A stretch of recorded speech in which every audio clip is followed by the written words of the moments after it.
Dear students, good morning. Today we are going to discuss Thomson model of atom.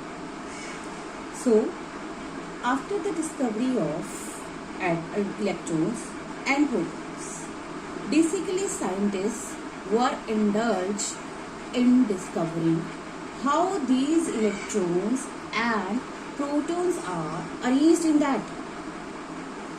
Means कि जब electrons और protons की discovery हुई, उस डिस्कवरी के बाद जो साइंटिस्ट थे वो इस चीज के सोचने में लग गए कि ये जो इलेक्ट्रॉन्स और प्रोटॉन्स है एटम में किस तरह से अरेंज है। तो सबसे पहले एक साइंटिस्ट थे जिनका नाम था जे थॉमसन। हमारे जो साइंटिस्ट थे, फर्स्ट साइंटिस्ट जिन्होंने वर्क किया था स्ट्रक्चर ऑफ एटम के ऊपर, कौन थे वो? J Thomson. उन्होंने क्या कहा था? जे थॉमसन ने क्या कहा था बेटा? According to J Thomson, he proposed that the positive charge is spread over a sphere in which the electrons are embedded to make the atom. क्या कहा बेटा इन्होंने? कहते एक पॉजिटिवली चार्ज स्फीयर है। पॉजिटिव चार्ज मतलब प्रोटॉन्स का एक गोला है। उस प्रोटॉन्स के गोले के अंदर जो हमारे इलेक्ट्रॉन्स है उसके अंदर बीच बीच में एम्बेड हुए हैं। मीन्स कि इलेक्ट्रॉन्स जो है उस मॉडल के अंदर, उस स्फीयर के अंदर प्रोटॉन्स के बीच बीच में खुबे हुए। इसको हम लोग पुडिंग मॉडल भी कहते हैं। क्या है बेटा? देखो, जैसे एक पॉजिटिव चार्ज स्फीयर है, ये प्रोटॉन्स का एक पूरा का पूरा स्फीयर है। इस प्रोटॉन्स के स्फीयर के ये सारी जगह पे एक प्रोटॉन्स का क्लाउड है, पॉजिटिवली चार्ज क्लाउड है। इस पॉजिटिवली चार्ज क्लाउड के अंदर इलेक्ट्रॉन्स बीच बीच में खुबे हुए हैं, इम्बेड हुए हैं। ठीक है, ये मॉडल दिया था जे थॉमसन ने। उन्होंने कहा था कि जैसे जब हम जैसे पिन्नियाँ बनाते हैं या फिर हमारा वाटरमेलन है, उसमें क्या होता है, पिन्नियों के अंदर जो है पुडिंग जो है हमारी पुडिंग की अगर हम बात करें, जब पिन्नियों की बात करें तो उसमें क्या होता है, बीच बीच में से ड्राई फ्रूट्स जो है इम्बेड हुए होते हैं ना, खुबे हुए होते हैं ना। ऐसे ही कहता हमारा जो है ये जो आपका प्रोटॉन्स का क्लाउड है, इस प्रोटॉन्स के क्लाउड के अंदर इलेक्ट्रॉन्स खुबे हुए हैं। वाटरमेलन की बात करें, वाटरमेलन क्या था कि हमारा जो वाटरमेलन है उसका जो रेड वाला पार्ट होता है, लाल वाला हिस्सा होता है ना, उस लाल वाले हिस्से के अंदर जैसे बीज वाटरमेलन के जो सीड्स होते हैं वो इम्बेड हुए होते हैं ना। ऐसे तो नहीं है कि वो बाकी फ्रूट्स की, कुछ फ्रूट्स जैसे एप्पल है, एप्पल में एक जगह पे कंसंट्रेट, ऐसे नहीं। उससे कहा कि जैसे पॉजिटिवली चार्ज क्लाउड है, रेड कलर का जो आपका वाटरमेलन है, उस रेड कलर के वाटरमेलन के अंदर बीच बीच में जो है सीड्स की तरह इलेक्ट्रॉन खुबे हुए, कहीं पे कोई कहीं पे पड़ा है, कोई कहीं पे। तो इस तरह का जो मॉडल दिया था वो दिया था जे थॉमसन। तो स्टार्टिंग में साइंटिस्ट ने ये मॉडल जो है एक्सेप्ट कर लिया था। Scientist were happy with this model. उन्होंने कहा कि हाँ जी ठीक है, ये मॉडल जो जे थॉमसन ने दिया है। तो क्या है बेटा, ये जो पूरा का पूरा जो स्फीयर है, ये पूरा का पूरा जो क्लाउड है पॉजिटिवली चार्ज क्लाउड है। मेन आपने 2 पॉइंट्स याद करने हैं। क्या कहा था जे थॉमसन ने? जे थॉमसन के पहले पॉइंट के अकॉर्डिंग कि एक हमारे पास पॉजिटिवली चार्ज क्लाउड है, पॉजिटिवली चार्ज क्लाउड का एक स्फीयर है। उस पॉजिटिवली चार्ज क्लाउड के स्फीयर के अंदर बीच बीच में इलेक्ट्रॉन्स एम्बेडेड है। ठीक है, और इलेक्ट्रॉन जो एम्बेडेड है वो पूरे हमारे एटम के अंदर क्या है, रैंडमली एम्बेडेड है। उन्होंने ये नहीं कहा कि यहाँ पे पड़ा है, अंदर पड़ा है, बाहर पड़ा है, या फिर सेंटर में ज्यादा पड़ा है, आउटर स्फीयर में ज्यादा पड़ा है। उन्होंने कहा कि ये जो हमारे इलेक्ट्रॉन्स हैं ये रैंडमली एम्बेडेड है। ठीक है बेटा। और दूसरा पॉइंट क्या है कि as the number of electrons are equal to the number of protons. उन्होंने कहा कि हमारे एटम के अंदर जितने इलेक्ट्रॉन्स हैं उतने ही प्रोटॉन्स हैं। इसीलिए कहता क्या है, एज अ होल हमारा जो एटम है दैट इज इलेक्ट्रिकली न्यूट्रल। हमारा जो एटम है वो इलेक्ट्रिकली न्यूट्रल है। क्यों इलेक्ट्रिकली न्यूट्रल है? क्योंकि कहता उसके अंदर क्या है कि जितने प्रोटॉन्स है, प्रोटॉन्स पॉजिटिवली चार्ज है, जितना पॉजिटिव चार्ज है, पॉजिटिवली चार्ज प्रोटॉन्स है, जितना पॉजिटिव चार्ज है उतना ही हमारे एटम के अंदर नेगेटिव चार्ज है। इसीलिए जो हमारा एटम है that is electrically neutral, electrically neutral है। ठीक है, पॉजिटिव चार्ज नेगेटिव चार्ज के साथ कैंसिल हो जाएगा ना, तो it becomes equal to that of the negative charge. Positive charge और नेगेटिव चार्ज इक्वल है, इसीलिए हमारा जो एटम है वो इलेक्ट्रिकली न्यूट्रल है। ठीक है, और अगर अभी हमारे माइंड में क्वेश्चन आ सकता है कि मैम जो है न्यूट्रॉन्स कहाँ पे प्लेस करें, तो बेटा जब जे थॉमसन का मॉडल आया था, जे थॉमसन के मॉडल के टाइम पे न्यूट्रॉन्स की डिस्कवरी ही नहीं हुई थी, तब हमें न्यूट्रॉन्स के बारे में पता ही नहीं था। न्यूट्रॉन्स की डिस्कवरी तो बहुत बाद में हुई थी। ठीक है, तो जब ये चीज सोची जाने लगी ना कि एटम का मास अगर हम देखें तो उतना मास बनता नहीं है जितना इलेक्ट्रॉन प्रोटॉन से मास बनता है, तो उसके बाद ही हमारे जो एटम की है वो डिस्कवरी हुई थी। ठीक है बेटा, सॉरी न्यूट्रॉन्स की डिस्कवरी हुई थी। ठीक है, उसके बाद बेटा क्या है, हमारे पास एक और साइंटिस्ट आए जिनका नाम था रदरफोर्ड। रदरफोर्ड ने एक एक्सपेरिमेंट किया जिसको हम लोग कहते हैं रदरफोर्ड्स स्कैटरिंग एक्सपेरिमेंट। रदरफोर्ड का जो स्कैटरिंग एक्सपेरिमेंट है, Rutherford scattering experiment. Rutherford scattering experiment बेटा क्या है, इस रदरफोर्ड के स्कैटरिंग एक्सपेरिमेंट के अंदर उनका बेसिकली ऐसा कोई मोटिव नहीं था, रदरफोर्ड का ऐसा कोई मोटिव नहीं था कि उन्होंने कोई चीज गलत प्रूव करनी है या कोई चीज सही प्रूव करनी है। उन्होंने एक एक्सपेरिमेंट किया,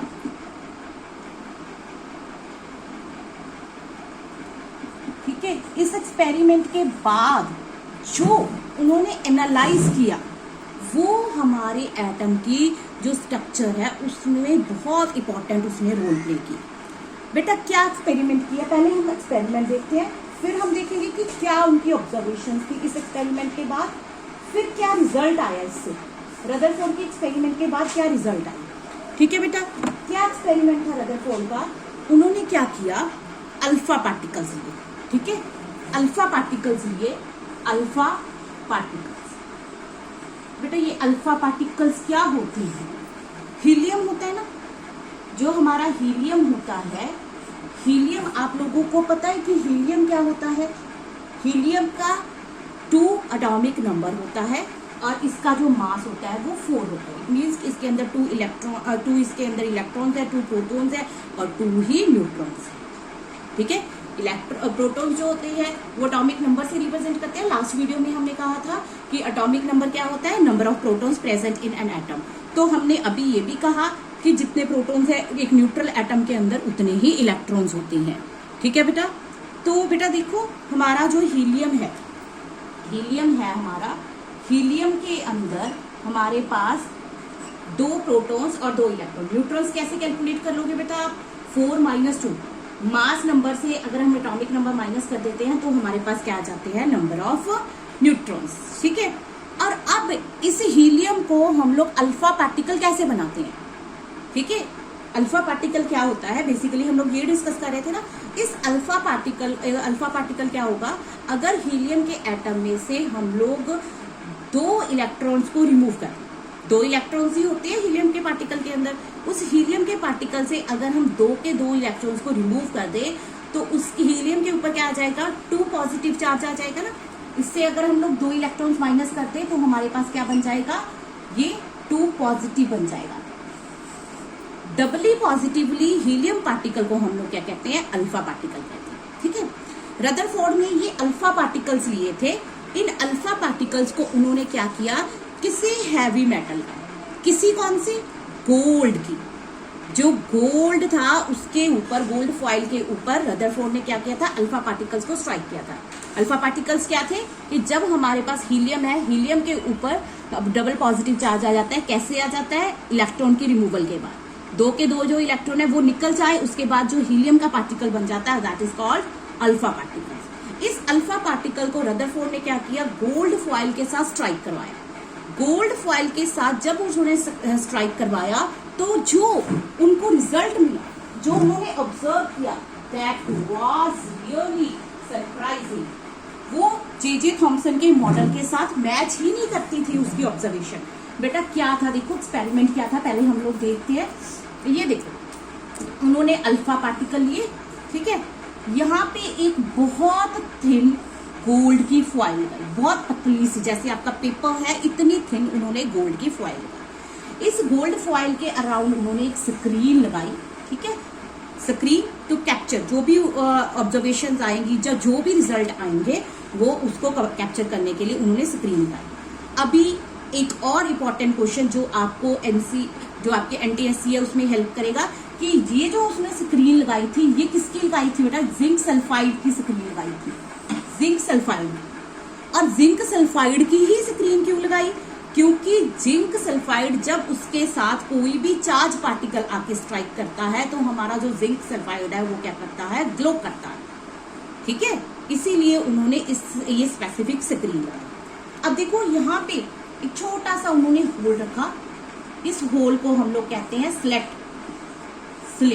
ठीक है बेटा, इस स्लिट से उन्होंने क्या किया, हमारे जो अल्फा पार्टिकल्स हैं, अल्फा पार्टिकल्स को पास करवाया। जब ये अल्फा पार्टिकल्स इसके साथ स्ट्राइक किए, ठीक है, बहुत सारे अल्फा पार्टिकल्स आए।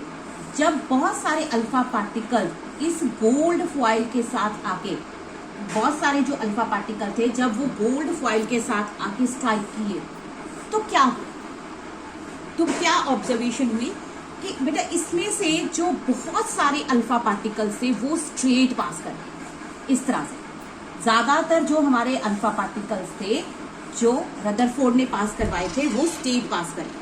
ठीक है, कुछ एक अल्फा पार्टिकल जो थे वो क्या, उसमें हमें डेविएशंस देखने को मिले। ठीक है, इस तरह से डेविएट हुए हमारे जो अल्फा पार्टिकल्स थे।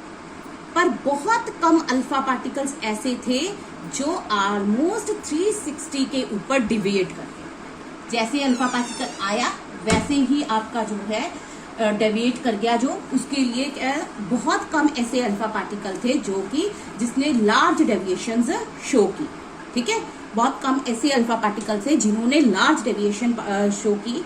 कुछ पार्टिकल्स थे जो आपके 90 पे डेविएट कर गए, कुछ पार्टिकल्स थे जैसे 90 पे, बेटा देखो ये है ना, यहाँ पे आया उसके बाद ऐसे डेविएट कर गया। ठीक है, ऐसे पार्टिकल थे, कुछ इस तरह से डेविएट कर गए, कुछ ऐसे डेविएट कर गए, और कुछ जैसे आए थे वैसे की वैसे ही वो डेविएट कर गए। ठीक है, अब इस डेविएशन का जो कारण था, इस डेविएशन का जो रीजन था, वो रदरफोर्ड ने जो एक्सपेरिमेंट किया उसके बाद जो ऑब्जर्व किया वो जे थॉमसन के मॉडल के साथ मैच ही नहीं करता था। अब देखो, अगर आप किसी वॉल के ऊपर, किसी दीवार के ऊपर अल्फा पार्टिकल को, अगर अब मैं मानूं कि बॉल है, ठीक है, उस बॉल को अगर आप एक दीवार के साथ स्ट्राइक कर रहे हो, एक हेवी बॉडी के साथ स्ट्राइक कर रहे हो, तो क्या होता है, वो बाउंस करके बैक आती है।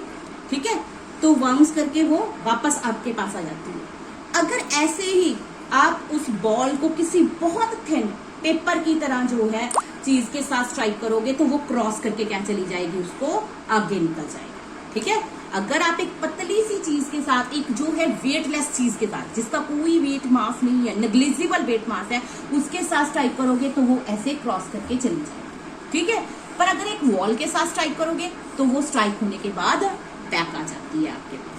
तो रदरफोर्ड ने कहा कि अगर जे थॉमसन का जो मॉडल सही है, जो उन्होंने कहा था कि हाईली चार्ज पार्टिकल है, जो मास है, अगर कहता जे थॉमसन का जो मॉडल है वो सही है तो क्या होना था, क्योंकि जो आप लोग, हमने लास्ट वीडियो में बात की थी कि हमारे एटम के अंदर जो मास होता है वो प्रोटॉन्स की वजह से ही होता है, क्योंकि इलेक्ट्रॉन्स का जो मास होता है that is negligible to that of the protons. Protons के कंपैरेटिवली जो इलेक्ट्रॉन्स का मास है वो नेग्लिजिबल है।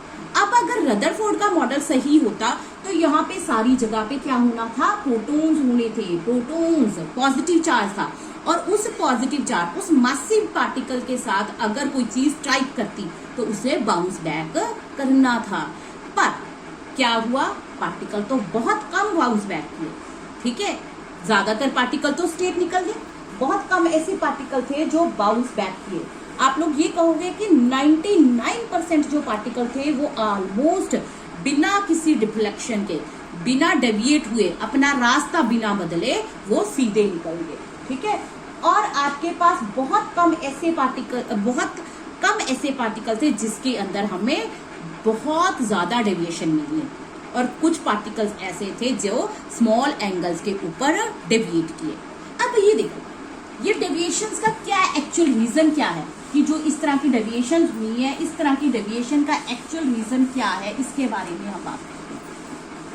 बेटा ये देखो कि इस डेविएशन का एक्चुअल रीजन क्या है।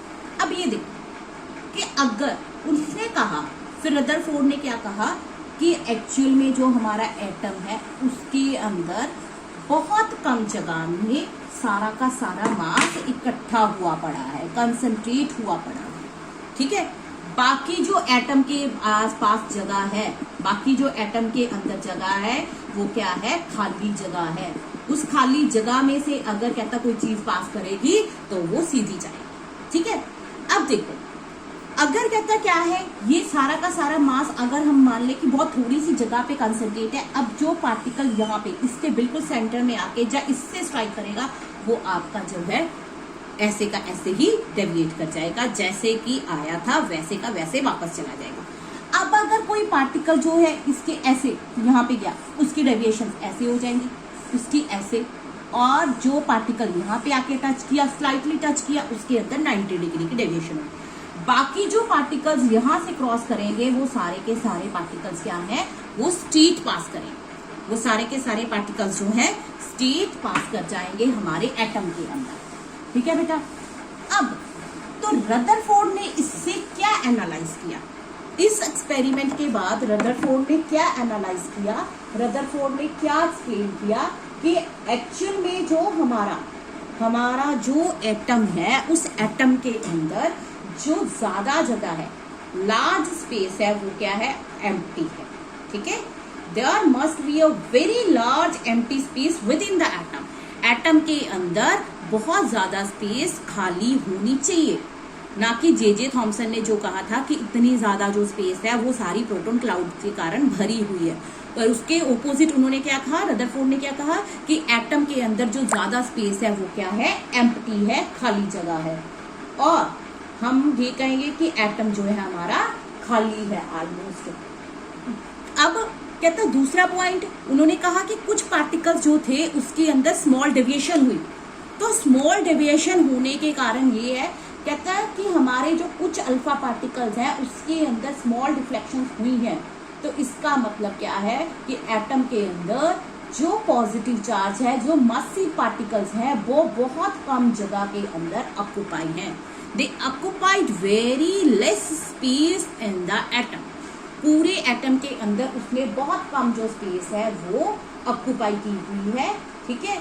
जिसकी वजह से कहता क्या है, जो पार्टिकल उस मासिव पार्टिकल के साथ, उस मासिव स्फीयर के साथ स्ट्राइक किए, वो उसके अंदर हमें डिफ्लेक्शंस देखने को मिली। और हमें क्या है, कहते हैं बहुत कम ऐसे अल्फा पार्टिकल्स थे जिसके अंदर स्ट्रॉन्ग डेविएशंस देखने को मिली। वो क्यों देखने को मिली थी, क्योंकि जो एज सच हमारे जो न्यूक्लियस के साथ स्ट्राइक कर गए थे, ठीक है। तो इसके बाद जो था रदरफोर्ड ने क्या एक्सप्लेन किया, रदरफोर्ड कहते हैं कि हमारा एटम जो है ऐसा नहीं है जैसा जे थॉमसन ने कहा, बल्कि हमारा एटम कैसा है कि उस एटम के अंदर जो पॉजिटिव चार्ज है वो बहुत कम स्पेस के अंदर पड़ा हुआ है, बहुत कम स्पेस के अंदर जो है हमारा पॉजिटिव चार्ज पड़ा हुआ है। और जो इलेक्ट्रॉन्स है, इलेक्ट्रॉन जो है हमारे इस पॉजिटिव चार्ज स्फीयर के अराउंड घूम रहे हैं, ठीक है, रिवॉल्व कर रहे हैं, ठीक है बेटा। तो रदरफोर्ड का मॉडल क्या था कि ये जो हमारा बहुत कम छोटी सी, अगर हम पूरे एटम की बात करें, उस एटम के कंपैरेटिवली ये जो स्पेस है ये बहुत कम है, इस बहुत कम स्पेस के अंदर जो है हमारा सारा का सारा पॉजिटिव चार्ज पड़ा हुआ है, और जो नेगेटिव चार्ज है, इलेक्ट्रॉन्स है, जो आप कहोगे ऑलमोस्ट वेट लेस पार्टिकल्स हैं, वो इस पॉजिटिव चार्ज के अराउंड घूम रहे हैं, ठीक है बेटा, समझ आ गई बात। तो ये पार्टिकल अब इसके ऊपर जो स्ट्राइक किया वो क्या था, वो ऐसे चला जाएगा, इसके कॉर्नर्स पे जो स्ट्राइक करेगा उसके अंदर हमें 90 तक की डेविएशन या फिर स्मॉल लार्ज डेविएशन देखने को मिलेगी, पर जो इस क्लाउड से जो इलेक्ट्रॉन की स्पेस है उससे जो पास किया वो सच क्रॉस कर जाएगा, ठीक है बेटा। तो हमारी जो बेसिकली जो हमारी ऑब्जर्वेशन थी उनमें हम लोगों ने ये डिस्कस किया कि हमारा जो मोस्ट ऑफ द पार्टिकल्स हैं वो किसी भी डेविएशन के बिना, most particle process without any deviation, ज्यादातर जो पार्टिकल्स थे किसी भी डेविएशन के बिना चले, और कुछ पार्टिकल्स ऐसे थे जिसके अंदर हमें स्मॉल डेविएशन देखने को मिली, स्मॉल एंगल्स के ऊपर वो पार्टिकल्स डेविएट हुए, और बहुत कम ऐसे पार्टिकल्स थे जिसके अंदर हमें लार्ज डेविएशन मिले। ऐसे ही बहुत बहुत कम पार्टिकल ऐसे थे जिसके अंदर हमें 90 डिग्री की डेविएशन भी देखने को मिली। ठीक है बेटा, अब जे थॉमसन का मॉडल भी समझ आ गया। जे थॉमसन ने क्या कहा कि सेंटर के अंदर पूरा का पूरा मास जो है कंसंट्रेटेड है, उस सेंटर को उन्होंने क्या कहा था, न्यूक्लियस कहा था, और उसके अराउंड जो है इलेक्ट्रॉन्स रिवॉल्व कर रहे हैं, घूम रहे हैं। ठीक है, इस तरह का जो मॉडल था वो जे थॉमसन ने दिया था। पर जे थॉमसन के मॉडल के रदरफोर्ड ने दिया था, it's the Rutherford's model. Rutherford ने मॉडल दिया था कि हमारा जो न्यूक्लियस के अंदर पूरे के पूरे प्रोटॉन्स पड़े हैं, ठीक है, और इलेक्ट्रॉन्स उसके अराउंड घूम रहे हैं, जब जे थॉमसन का मॉडल जो था फेल हो गया। उसके बाद रदरफोर्ड का जब रदरफोर्ड ने दिया तो उसमें क्या था, हमारे पास रदरफोर्ड के भी कुछ एक ड्रॉबैक्स हमें सामने आए। रदरफोर्ड के मॉडल्स को लेकर भी हमारे जो कुछ एक ड्रॉबैक्स थे। अब साइंटिस्ट जब एक ने मॉडल दे दिया तो देखते हैं कि और भी कोई प्रॉब्लम्स हैं उनके मॉडल के अंदर। तो रदरफोर्ड ने जो मॉडल दिया तो उसमें क्या प्रॉब्लम थी, हमारे पास क्लासिकल इलेक्ट्रोमैग्नेटिक थ्योरी, हमारी फिजिक्स की एक क्लासिकल इलेक्ट्रोमैग्नेटिक की थ्योरी है। उसके अकॉर्डिंग जब एक चार्ज पार्टिकल जो मूव करता है दूसरे चार्ज पार्टिकल के अराउंड, तो वो कॉन्टिन्यूसली क्या है, एनर्जी लूज करता रहता है। ठीक है, देखो ये हमारा क्या है, पॉजिटिव चार्ज क्लाउड है। कहते हैं इसके अंदर अगर हमारे इलेक्ट्रॉन रिवॉल्व कर रहे हैं, ठीक है, इलेक्ट्रॉन्स हमारे जो घूम रहे हैं, ठीक है, हमारे जो इलेक्ट्रॉन्स इसके अंदर घूम रहे हैं इस चार्ज पार्टिकल के अंदर, ये हमारा चार्ज पार्टिकल है, पॉजिटिवली चार्ज प्रोटॉन्स का क्लाउड है, और इसके अराउंड हमारे जो इलेक्ट्रॉन्स है वो घूम रहे हैं। ठीक है, पॉजिटिवली चार्ज क्लाउड जो पॉजिटिव पार्टिकल्स है वो भी एक चार्ज पार्टिकल है, इलेक्ट्रॉन जो एक नेगेटिवली चार्ज पार्टिकल है वो भी हमारे पास चार्ज पार्टिकल। जब एक चार्ज इलेक्ट्रोमैग्नेटिक फिजिक्स की जो थ्योरी है, क्लासिकल इलेक्ट्रोमैग्नेटिक फिजिक्स, ठीक है बेटा, classical electromagnetic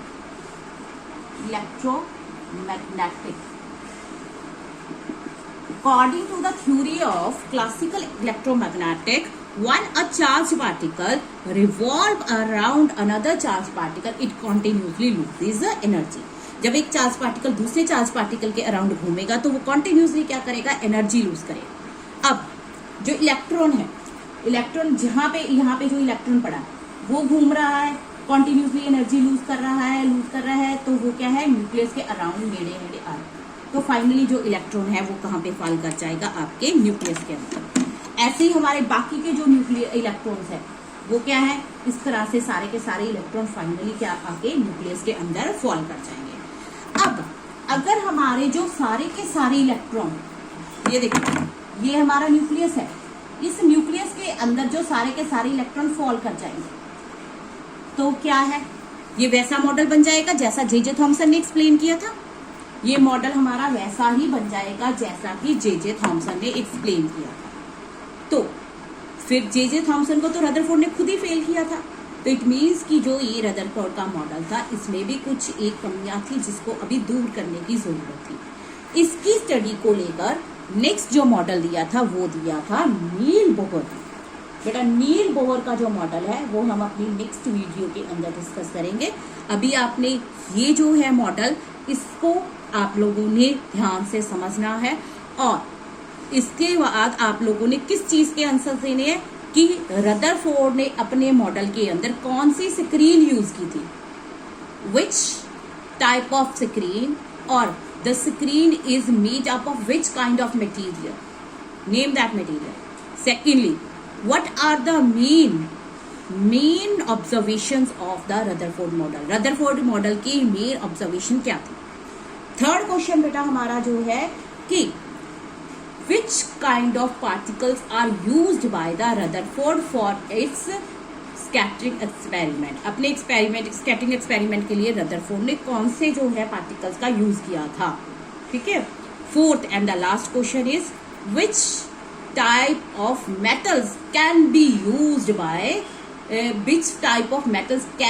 used for Rutherford's scattering experiment? किस तरह की हम जो है हमारी मेटल्स को यूज कर सकते हैं रदरफोर्ड के स्कैटरिंग एक्सपेरिमेंट के लिए। Thank you. नेक्स्ट वीडियो के अंदर नील बोहर को डिस्कस करेंगे। Thank you so much. और बेटा आप लोगों ने बहुत अच्छे से इसको पढ़ के समझना है।